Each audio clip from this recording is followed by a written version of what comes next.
Welcome back to another episode of Key Factors Podcast. I'm your host, Mark Jones, and we are sponsored by ReviewMyMortgage.com, the largest index of mortgage programs nationally.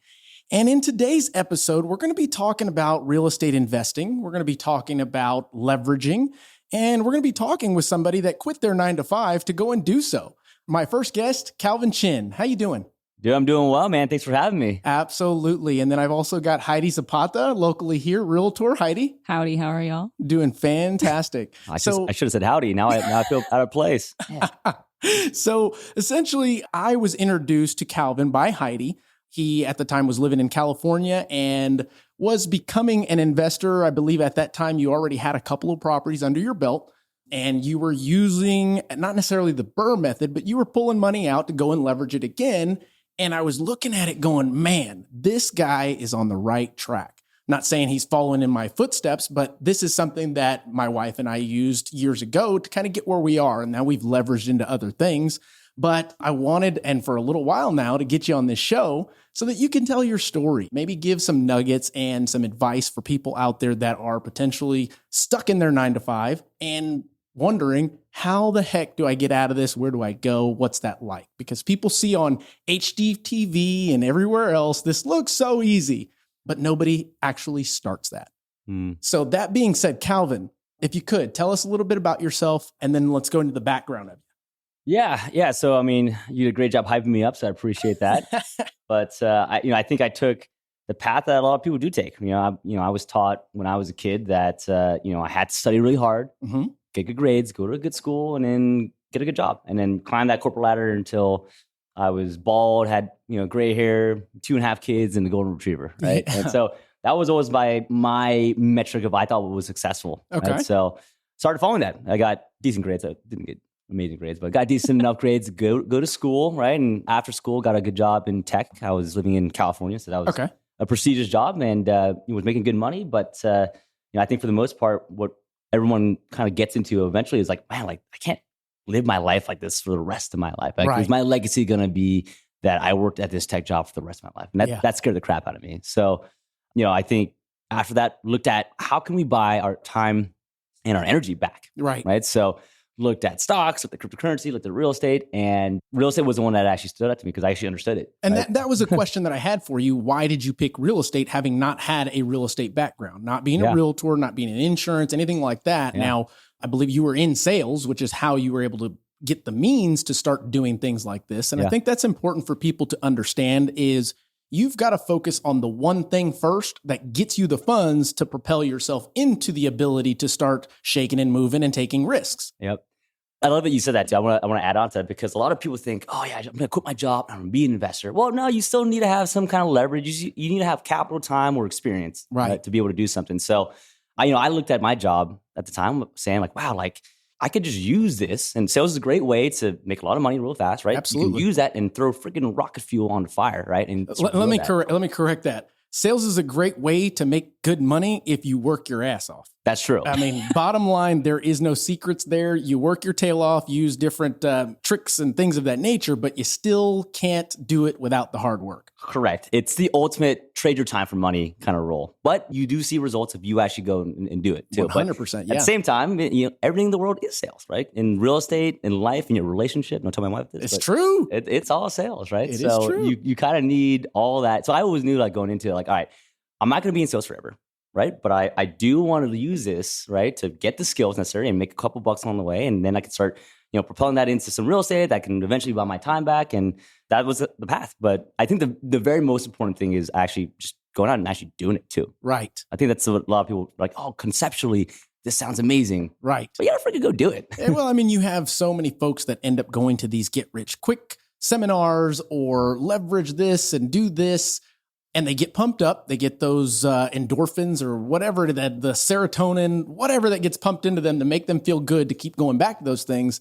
But I think the statistics like 3% actually go back and do what they say they're going to do about it. Yeah. And it's, I don't know, human trait or too many dangling carrots in our face these days to keep us distracted. Yeah. Who knows? But if you're able to break out of that monotony, you may find yourself ended up like someone like Calvin. Yeah. You know? And it's so funny you mentioned that because we went to those seminars like me and Jenny did. And gosh. man, they definitely pump the AC to negative 20 degrees, Right. give you as much coffee as you want, and at the end they're like, all right, well, here's the thing we're going to tell you. And it's always the best thing since sliced bread. And they're like, oh, you don't have money? No worries. Just max out your credit card. Right. It's Right. like, whoa. And we did that. And I believe it. I was there too, man. Yeah. And it's crazy that they're able to do, stuff like that. But So I guess let's start back and I'll get into how we met and all that good stuff when we bring Heidi to this.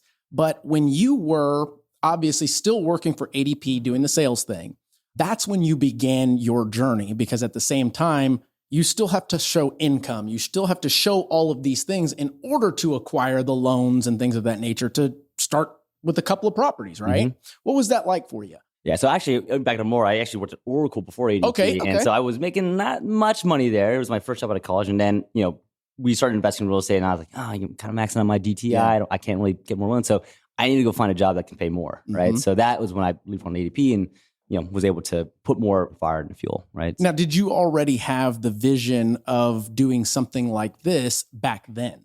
Yes. Now, I didn't think that it would take this sort of time, but it was something like, hey, eventually, like I'd love to be able to retire and, do real estate full time. Yeah. So before we get into how we met, was there anything that you learned from your time in sales with ADP or Oracle that you then used or leveraged into what you're doing now? Yeah, I mean, I think we mentioned one before, sales skills in general, just the ability to just meet people, talk to people, and like just network with people. I mean, this is at the end of the day a relationship-based business. 100%. Like people think, oh yeah, we got Zillow, we got Redfin, all this tech stuff. No, like the best deals are still on the back of a napkin. Mm-hmm. Broker calls you up and says, hey, I got this pocket listing, right? That's right. And so, what I learned was just pick up the phone and talk to people, like build a relationship. Correct. Really get to know them, right, Heidi? I remember our first conversations. It was like, oh, I want to go invest too, right? Like, oh, let's grow together, right? Yeah. I love that part of it too. And so that was one piece of it. The other was like time management. So a lot of people's limiting beliefs would be, and it was part of mine too, but I get questions like this all the time is, I don't have enough time to do this. Well, you always have time for things that you prioritize. So, for me, like in my sales job, you're right.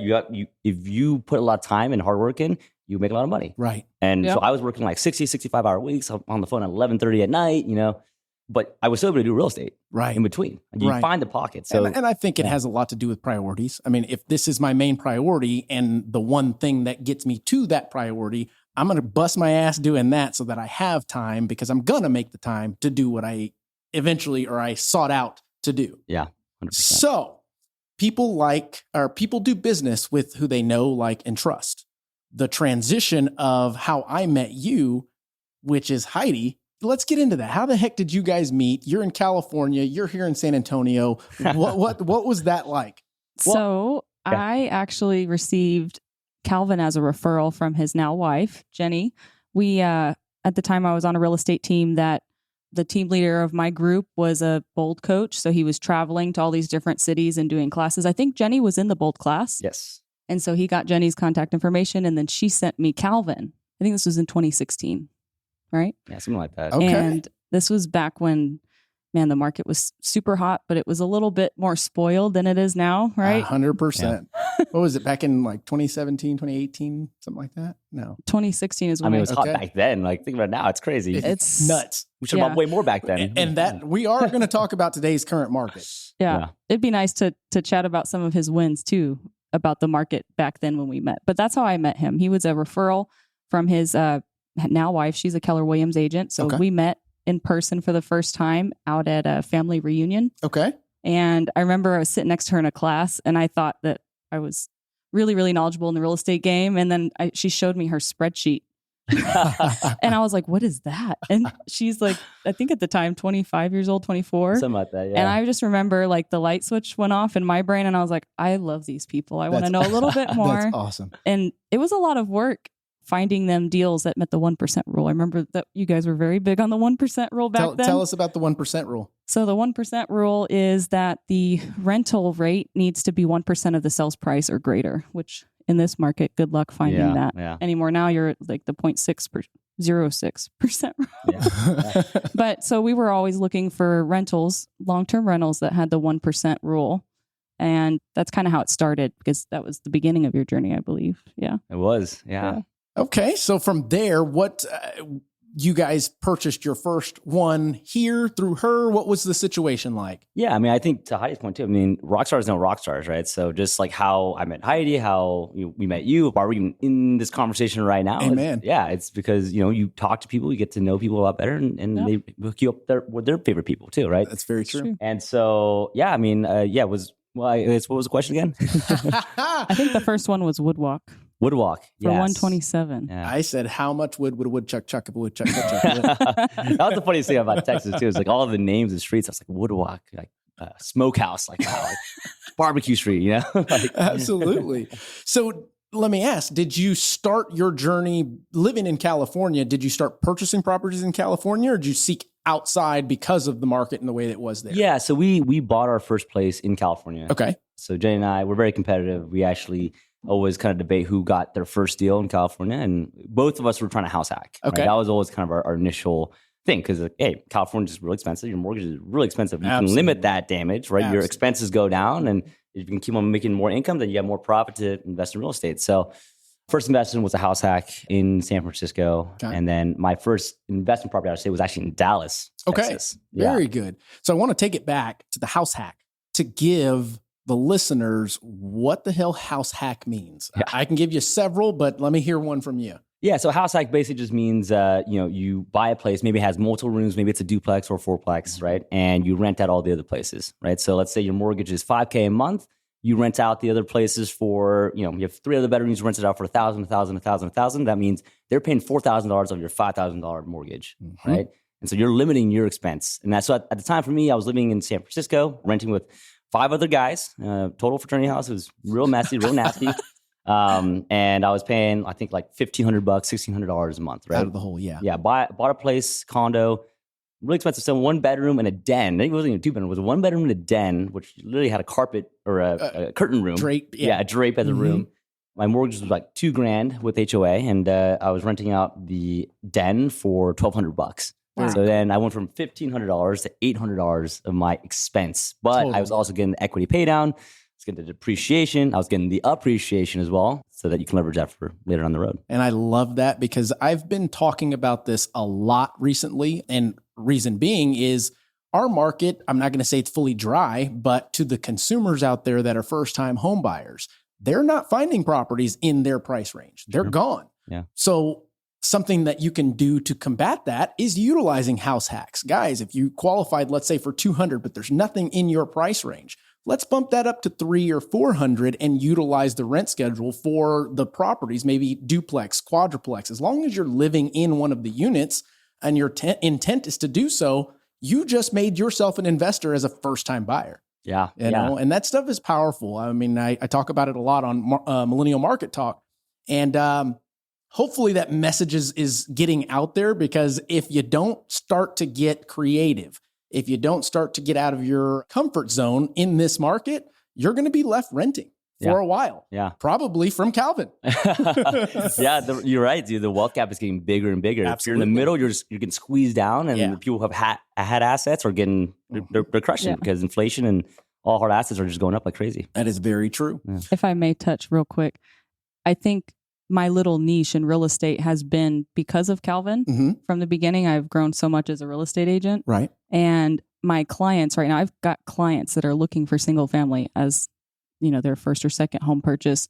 They talk about cash out refinances, just everything that I've learned from you over the years, I've applied to my real estate business, and I've educated many and inspired many based on what I've learned from you. Right. Because it's a 100% true story, Yeah. I love that, because it's making an impact on other people. Because if you can come in, especially as an agent and even as a lender too, it's like if you can come in as a consultant that knows how to invest too, it's like that's such a huge value add, because Absolutely. For the most part, I mean, when people buy their primary home, that's probably their biggest asset or biggest spend they're ever going to do in their lives. Right. And they want someone to guide them toward that. Well, and they always think too that that's going to be their first and last property. And I've planted seeds with so many people that like, hey, maybe, and this was from you and from you, but the 3 to 5 years, you're going to have equity in that home. And if you don't want to sell it, maybe you want to rent it out, or maybe you do want to sell it and you want to pull the equity out. There's so many options that most real estate agents are just trying to do the sale, right? Absolutely. And I've learned so much on the investing side just in this journey working with both of you, honestly. You can have a customer for this transaction, or you can have a customer for life. Correct. You know, and that I think is what separates a lot of folks that are going to remain in the business as we move forward, and those that are going to go back to what they did before they jumped into this real estate boom. Right. You know? Yeah.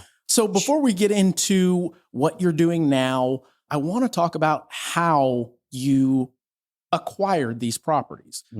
Folks that are listening, they're going, well, wait a minute. This guy that worked at ADP or Oracle made enough money to start leveraging and buying all these properties, and now he's got over 100 and something doors. How did he do that? Yeah. So, I mean, even my own limiting beliefs too were, okay, like you can save and buy, right? And that's what I thought. I'll just make good money and I'll save and I'll buy and I'll save and buy. You'll hit a limit no matter what. Right. And I think what really differentiates a true real estate investor versus someone who gets there and then can't go anymore because they don't understand is understanding that, because you're going to have three main things that I've seen so far that is kind of the roadblock. One is debt to income. Second is liquidity. And then third is deal flow. Yeah. Right. And so I hit all of those where it was like, oh crap, I'm out of deals. Number 4, max finance properties. Yeah. Fannie and Freddie. So, I mean, getting creative and just understanding one education part of, okay, what other places are out there? Like, you know, once you hit your Fannie Freddie loans, those are the best kind of loans. If you can do them, do them. Right. But once you hit a mark, you can't. There's other stuff out there. There's the DSCR loans. There's commercial loans. There's, you know, taking out your portfolio, moving into commercial loans, things like that. So there's always going to be something. You just got to know what it is. And the second is liquidity. Same thing, right? Okay, well, now you have to start building a network. All right, if I'm doing deals, do I have people, private money lenders? Do I have partners that have capital that don't have capital? And then third is the deal flow, right? We'll get good at that. I mean, I think that's probably the number one skill you can have, working with good brokers, working with partners, vendors that would know where to find deals, and doing your own off-market stuff. Do you work with some wholesalers, things of that nature? Wholesalers too. Yeah, absolutely. Don't love wholesalers right now. Even funny story, last year, we're looking at a wholesale deal, and it was like, I forget, I think it was like, they were asking for a 170 or something like that. And I was like, oh, this is pretty. Rehab. Yeah. Pretty, and they're like 20K rehab, blah, blah, blah. And then I bid on it, the number that worked for me, and it actually went for like 80K over. And I was like, this is a wholesale deal. I got to outbid people by 50%. I thought we were the inside man on this. Yeah. Sad. Yeah. Wow. So that was the market last year. And that's crazy because everybody's getting a little greedy right now, pushing those values higher and higher and higher. Is it derived from the lack of inventory? Is it derived from new construction home sales? Who knows, but it's happening and we've got to deal with it. And that being said, I mean, when you established a couple of these properties, did you then take them and leverage, like I'm typically would explain to customers, take that, get your value out of it, pull it out, and go and leverage that to another property? Yeah, 100%, right? So yeah, you're right. I always look at it as you're planting multiple seeds. Every time you buy a property, that's a seed. Yeah. Another property, that's another seed. And then it's going to grow. It may not be right away. A lot of people think it should have grown yesterday. No, it's not right. It grows over time. And once it starts to fruit, pick the fruit, and guess what? Plant it again and build another one. And that's how you really build net worth. That's a very layman, very simple explanation of a big concept. And I love it. Yeah, that's a great way to put that. Yeah. So when you had these, I guess, a couple properties, you then shifted into acquiring apartment complexes. Is that right? That's right. Yeah. Tell me about that. That's the part I don't know about at all. I have a cousin that actually used to do the same thing, but we've never chatted about that because I really haven't had an interest in that as a whole. Right. I think maybe it's because I'm here in San Antonio. There isn't much of that kind of market, but at the same time, who knows? So tell me about that. So the reason why we went there, and actually Parkview was actually one of the big reasons. A deal that Heidi sold me. So, yeah, so it was a BRRRR project, and we did it. Great deal, by the way. Can't find those anymore. It's a 72K deal. It's worth like 200K now. 3 years Is that later? the one with foundation issues or some kind of issues? Had some foundation, right? Oh, no, plumbing. It was plumbing. That's right. Okay, gotcha. Yeah, red shag carpet, all the good stuff. That's the first red shag carpet, and I just recently sold another red shag carpet that you'd have loved. Yeah. Give me all the red shag carpet ones. I'll buy all of them. But that one, it was I think we took like 5 to 6 months to do the BRRRR renovation and refinance all our money out. And then at the end of it was like, all right, cool. Cash flow is about $100, $150 a month. And I was like, oh my God, like how many of these am I going to have to do to get to my goals? And I was like, you know what? I can't just do these small projects anymore. I got to go bigger. Right. And the only thing that was holding me back at the time was just fear. Right. Okay. It's another zero, right? Another comma to it. Yeah. And so, I kind of started manifesting. I'm going to buy an apartment complex this year. I'm going to buy a car this year. And so now, and finally, I love that because you tell yourself that subconsciously, it's going to start looking for that more, right? 100%. And I remember an opportunity that came up probably 2 years prior to that. We were going right over my head. Like, nope, I'm not going to do that. Too scared. When this opportunity came up, I was like, jumping on, let's go, right? And so that's how we got an apartment complex. And now we do basically apartment complex BRRRR. The whole concept of BRRRRs come from a commercial anyways. It's the same concept. Absolutely. Right? They just trademarked the residential side of it called a BRRRR. But yeah, so we do apartment complex commercial deals now where, we're going in, we're renovating, we're getting rents up, getting NOI up, and then refining out in a year, maybe a year and a half, and getting our money back out and doing it again. And, what's NOI? Net operating income. So basically your gross income, which is your rents, plus, if you have laundry income, if you have, storage unit income, whatever it is, minus all your expenses, operating expense. It doesn't have debt service though. Gotcha. Just expenses. So cash flow, essentially. Yeah. So it's a commercial. Yeah.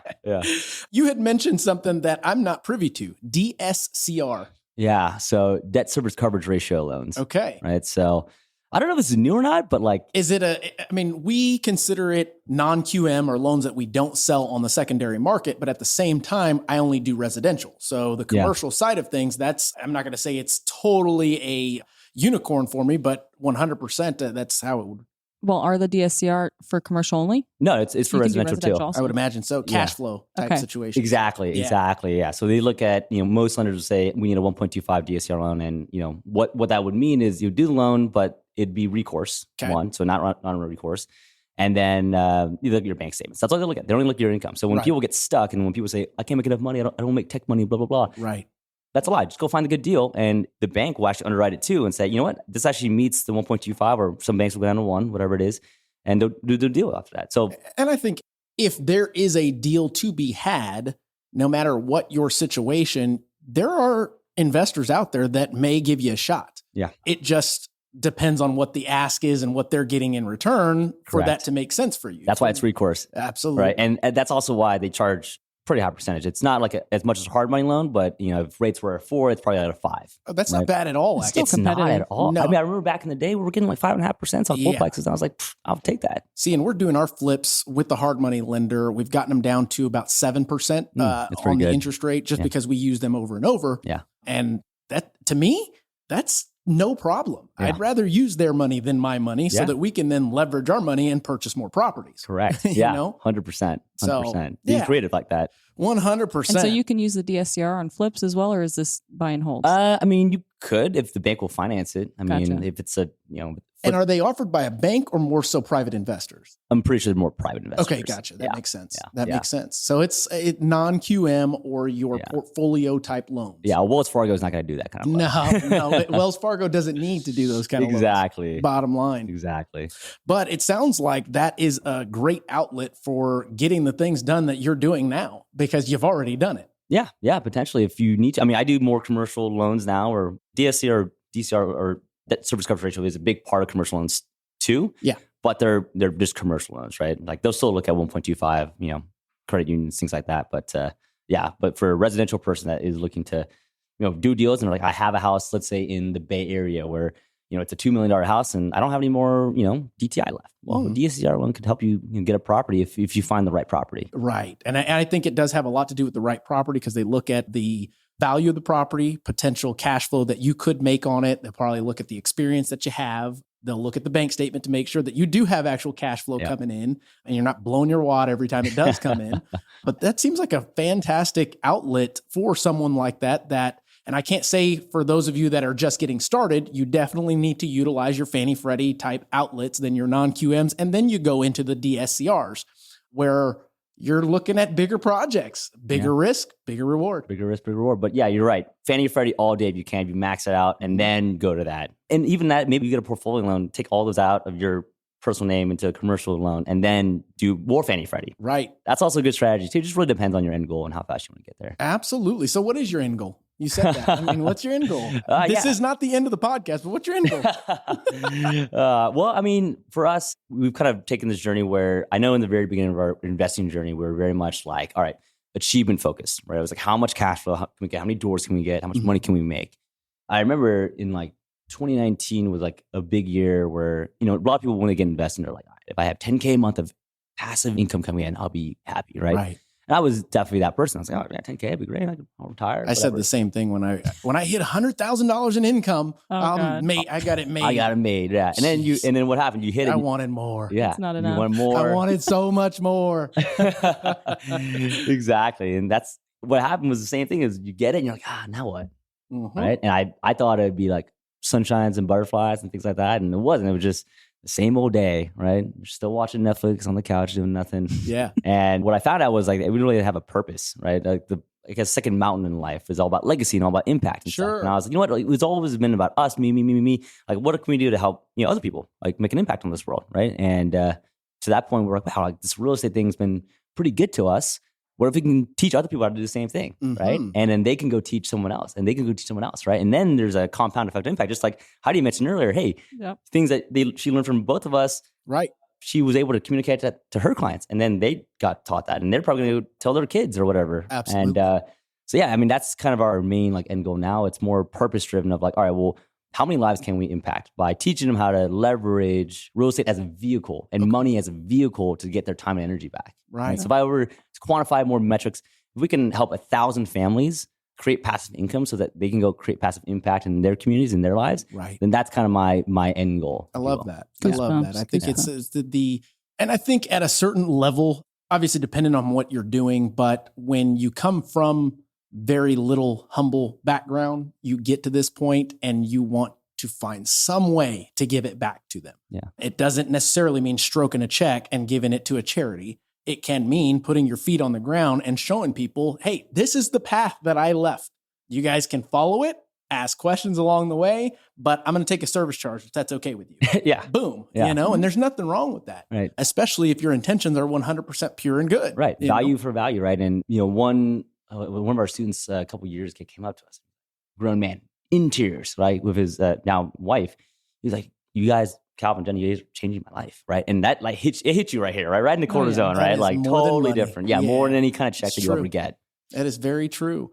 So now that you've got plenty of years of leveraging, purchasing these investment properties, using them to leverage to purchase more, you're now teaching people, and you founded a company called Zen Coast University. There you go. Zen Coast University. I like that name. Yeah, where did the name come from? Oh man, honestly, it was our first LLC that we ever went. We went to one of these seminars. That was like max your credit card, blah blah blah. Right? So we did that, and we're like getting all excited about the concept of being real estate investors, and we're like, all right, let's start a company, an LLC. We'll get business cards, all the things that you shouldn't be focused on. You should focus on getting a fucking deal. No, I get it. So we dropped a bunch of money on creating an LLC, even though we didn't have any real estate at the time.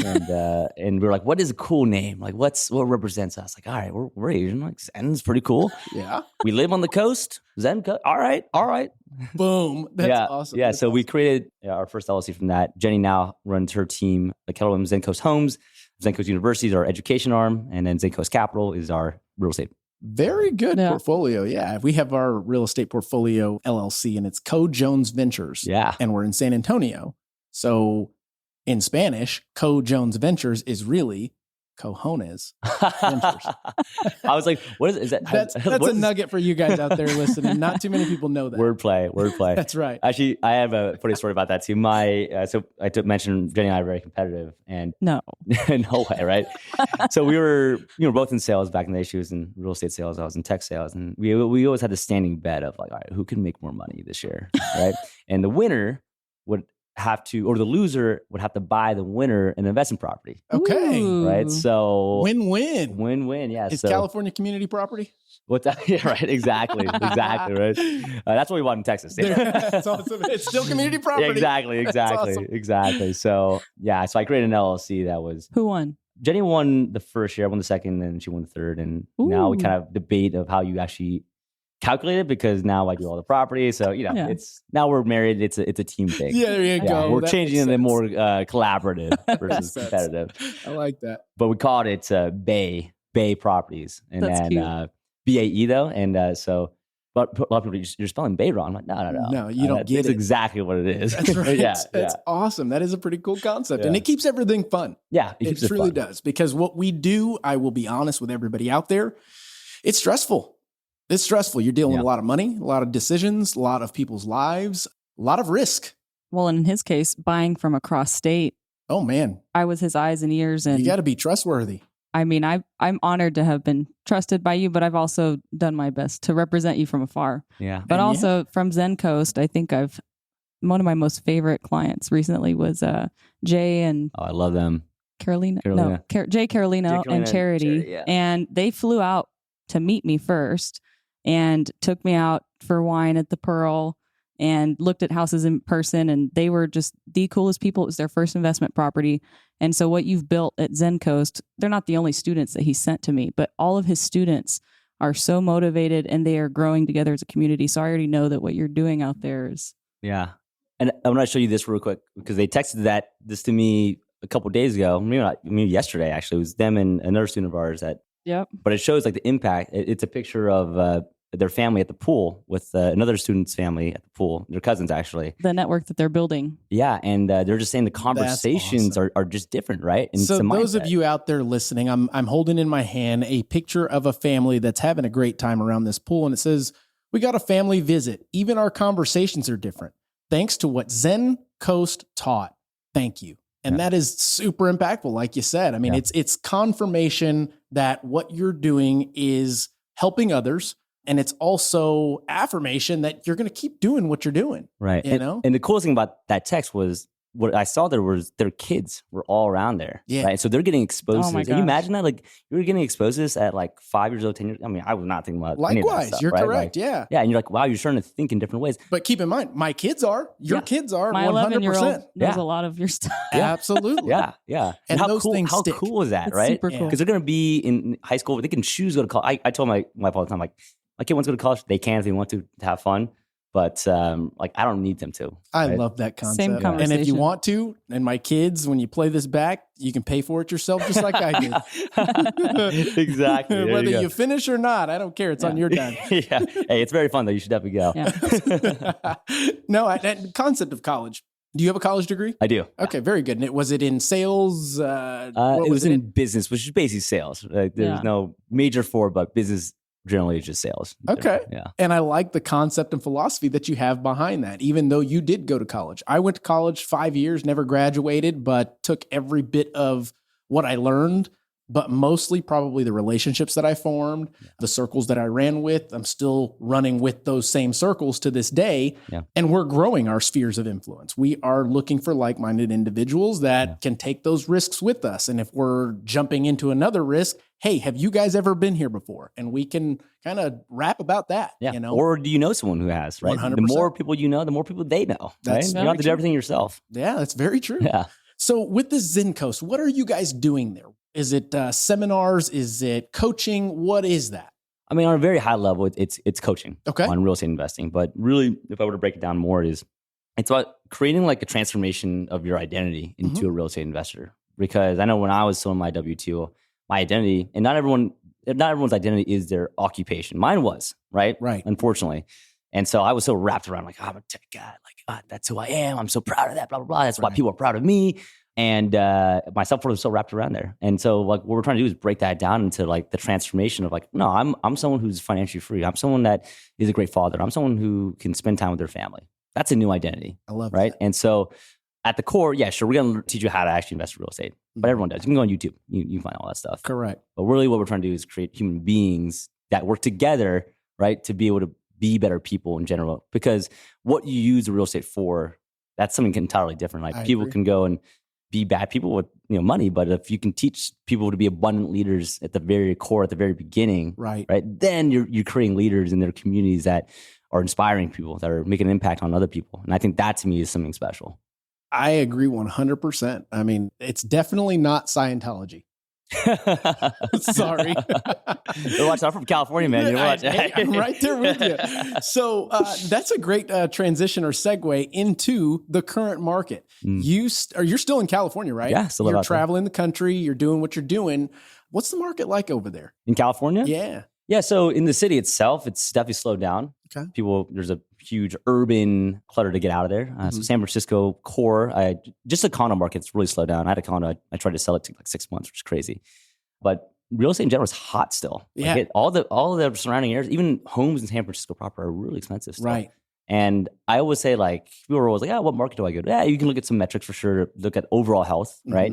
Multiple industries, jobs, what's the city planning and things like that. But, for the most part, like any market that you want to invest in is crazy hot. Low supply, high demand, low labor, high costs. Everything's going on right now. I agree. Which is why it's been pushing up like crazy. So. And I do these daily updates, and I'm doing my best to stay daily, but they're more like every other day, daily mortgage updates. Yeah. But I'm reading a lot of information about people are leaving California in droves. But what I think we don't understand is there's still tons of people that are going to California in droves. Yeah. So that was someone was mentioning that to me the other day too. It's like, yeah, people are leaving.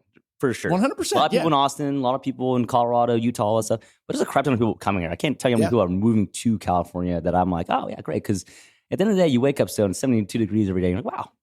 Weather is unbeatable. This is nice. All right. Yeah. I see why. I mean, why people want to move to California in the 80s and 90s. There's the dream of California, right? Absolutely. It's still there. Yeah. Right? It's just, politically, maybe it's, not as It's not great. the taxes. Let's put it that way. It's not the taxes why people go there. Yeah. But if you can afford to live there and you can use tax strategies to lower your tax bill, if you will, then you can make it work.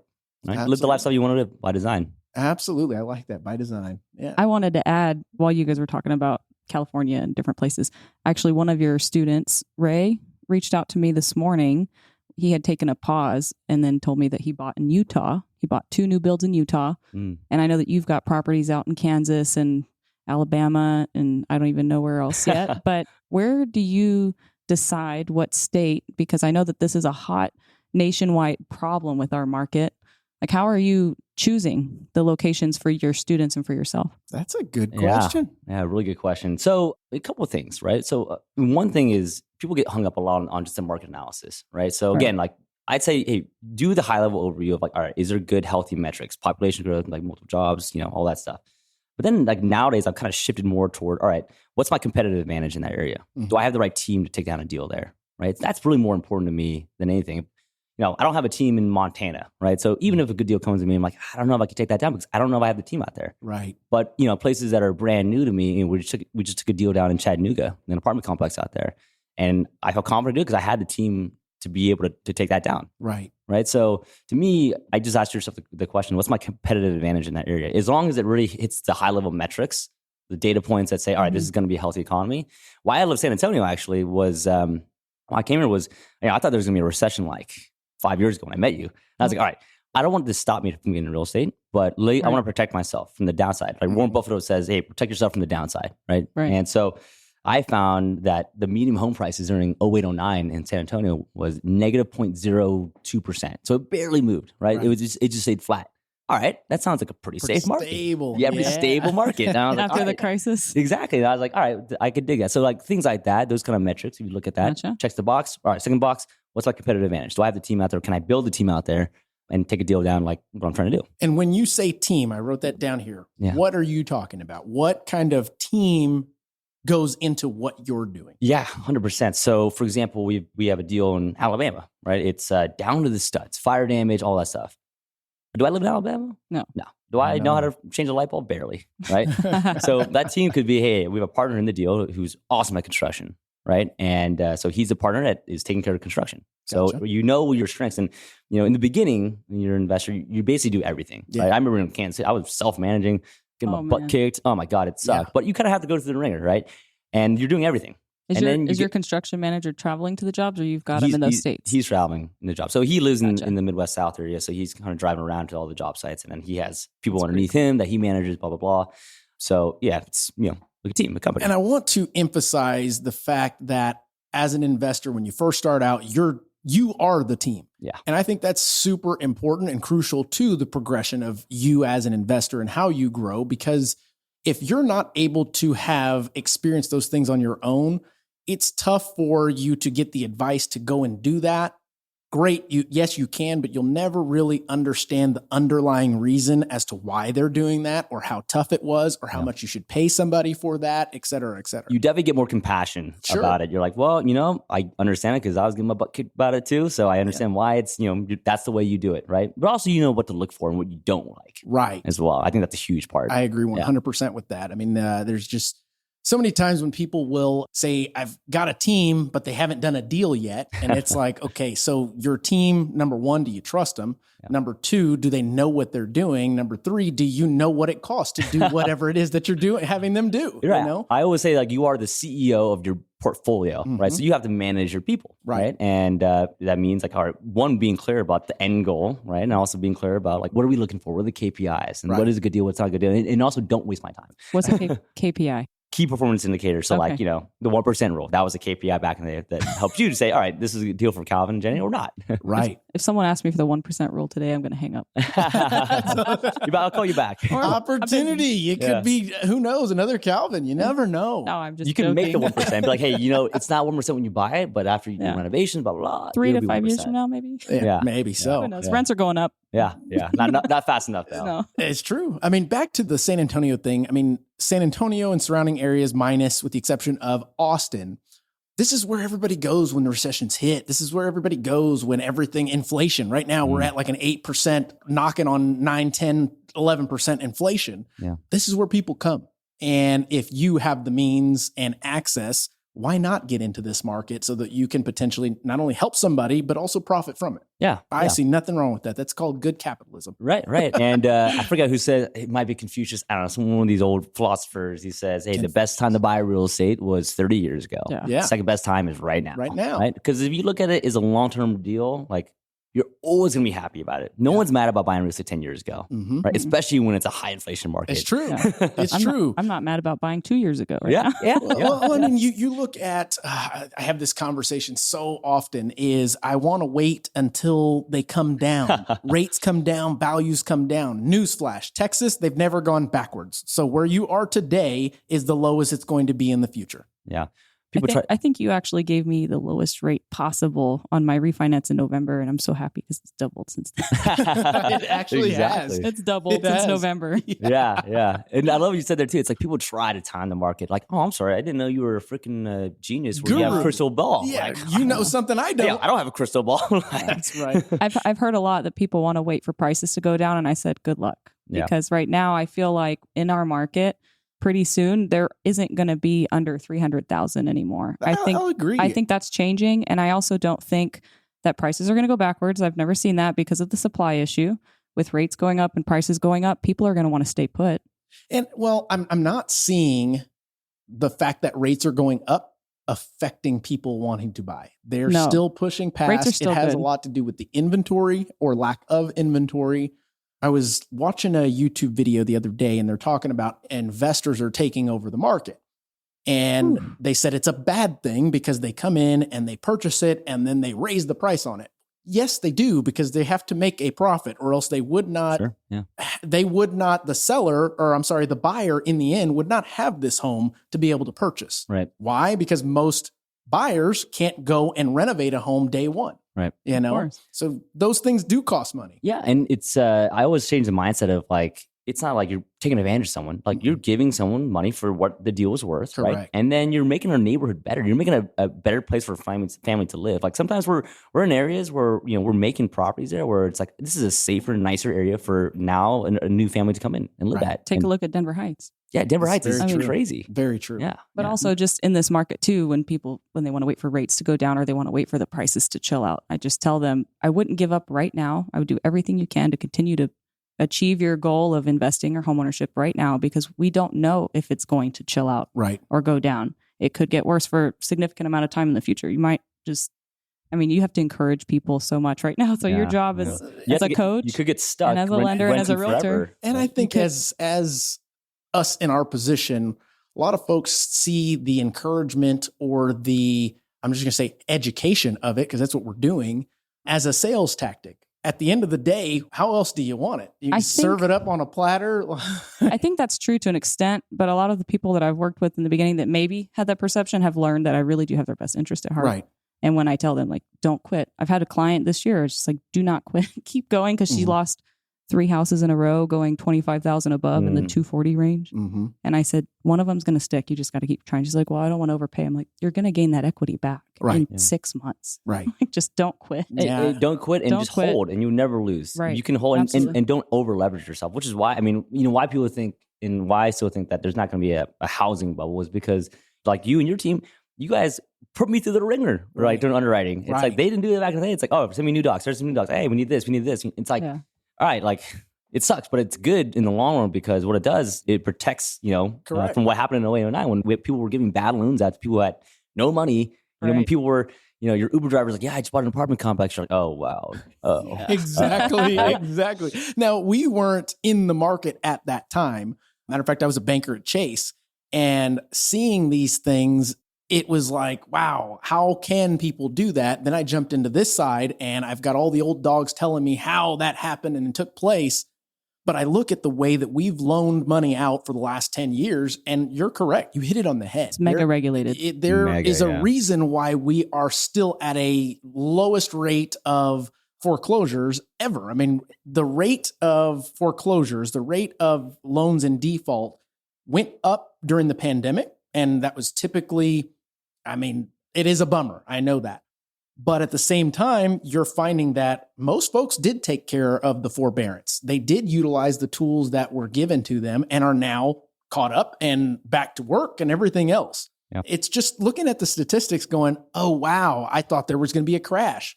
Well, you can keep wishing in one hand and something in the other and see which one fills up quicker. It's hard to lose your house when the government's giving you checks every month and your equity in your home went up by double. It's hard to lose money that way. Just pull it out. Yeah, exactly. 100%. Just refi and you have more runway there. So, Calvin, before we wrap this thing up, we're doing good on time.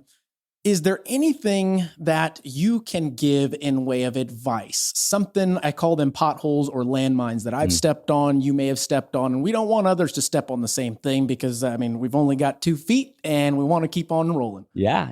Kind of to your 2-foot metaphor, just take it one step at a time, right? You just got to go do it.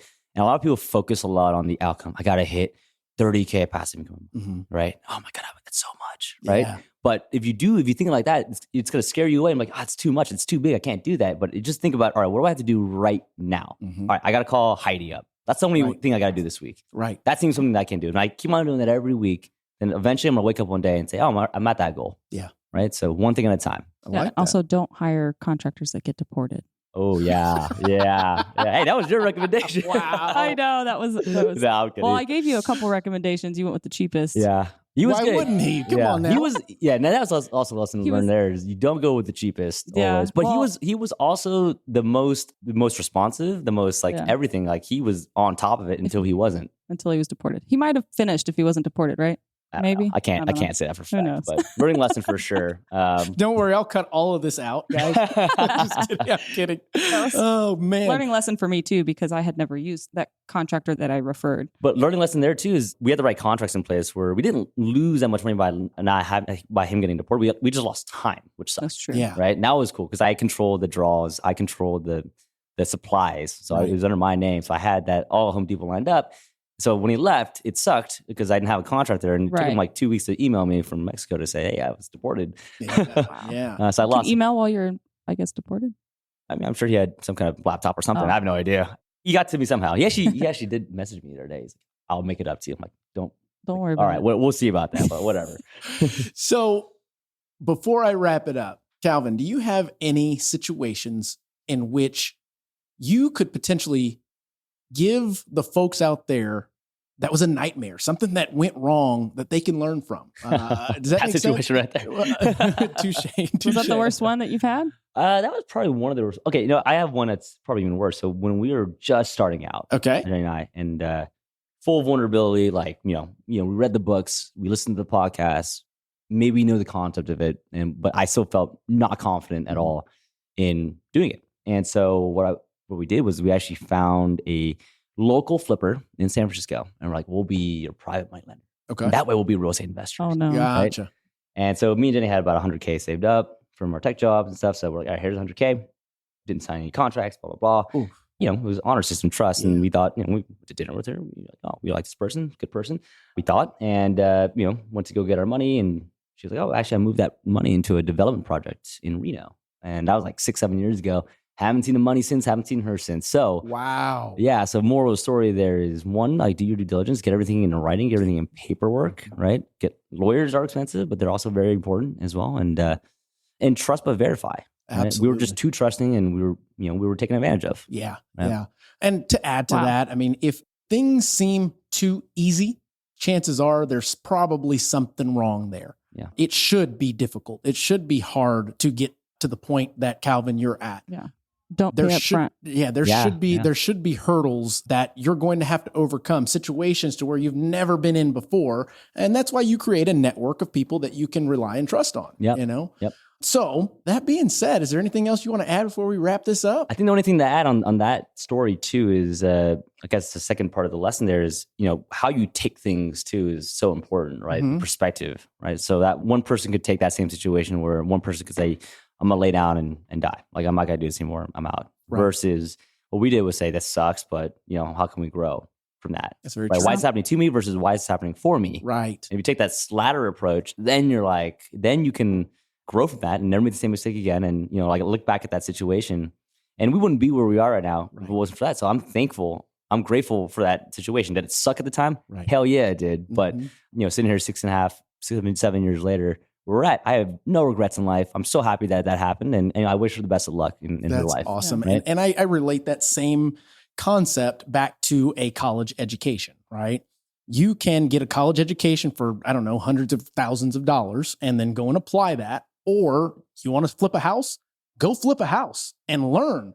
You may come up $10,000 short, but guess what? It's still cheaper than a college education. And then the idea is, if you continue down that path and learn from it, that was a damn cheap education. Yeah. Right? College is expensive. People always say that. They're like, oh man, it seems really expensive to get educated. Well, how much does college cost? What do you actually use? Unless you're like a accountant or an engineer, right? Or something Doctor, attorney. You're right. No, just go get your marketing courses. Go get your business. Meet CPA. people. I think the idea is meet people. Get into different circles that you've never been in. I think the idea behind, and I talked about it a while back with another person, was getting into rooms you've never been in before. And I think the idea or concept behind that is, once you start getting into rooms you've never been in before, you then become the student again. Yep. At a certain point, you get to a level and you're like, all right, you look around, who can I learn from here? Not that I can't learn anything from everybody, but I want to learn some things that I never had the opportunity to learn before. Amen. Yeah. I haven't paid your fee yet to go to your school. However, I have received a big education from you over the years, and I'm still working towards the goals that I've been inspired by you and Jenny, and even some of your students. So even your sister, I just helped her buy her first Airbnb in November. She's managing it by herself, and she's become a really good friend of mine. My daughter adores her. And I'm like, okay, we're going to do this too. Yeah, she's crushing it. And I love that because you go back to real estate as a vehicle. Like even Christina, she's on this trip right now. She's out there in the cubicle right now. Yeah. And it's so cool because she's so excited. We just had a conversation right before that she just flew in, and she's like, yeah, I'm going to have like 10 of these. And I was like, I want to quit my job. She's like, how do I do that? I'm like, well, how much are you making on your Airbnb? She's making a lot of money on her Airbnb. I had a little discussion with her about that too. And I'm pretty sure you're pretty much good to go. Yeah. If you're okay to keep the 10? lifestyle the same way. Right, I mean, that's what it boils down to. Exactly. If you can live within your means, it's pretty simple to go about that. But I think as we start making money, as does the spending. Right. But how you use your time back. So let's say she, quits her 45, 50-hour job a week. Okay, well, I have 50 hours back in my life. Am I going to be able to make more money? Right. What am I going to do in that 50 hours? Watch Netflix? Yeah. How many hours? Watch Netflix and do nothing. Keep your job, right? That's right. But if you're going to go out and do something, you're going to go network, you're going to go build some stuff, then the sky's the limit. And you get taxed differently too. So. Amen. Yes. You start creating all kinds of different tax shelters. Yep. So Calvin, how do the listeners out there get a hold of you if they're trying to get more education from you, if they're trying to hear from an expert? And I only have experts on this show. How do they get a hold of you? Well, first off, I'd say I'm not an expert, right? Just back to your point, no one's an expert, right? I always got to say beginner's mindset. We're always learning. Exactly. Yes. And so that's one part. But yeah, you can find me easiest way, zencoastuniversity.com, or on my Instagram, I think it's Calvin Shin, CHIN, REI. Very good. Yeah. REI. Very good. Solid beginner. Amen. Solid beginner. Yeah. Always have the beginner's mindset. I love that. Well, guys, this is to be continued as always.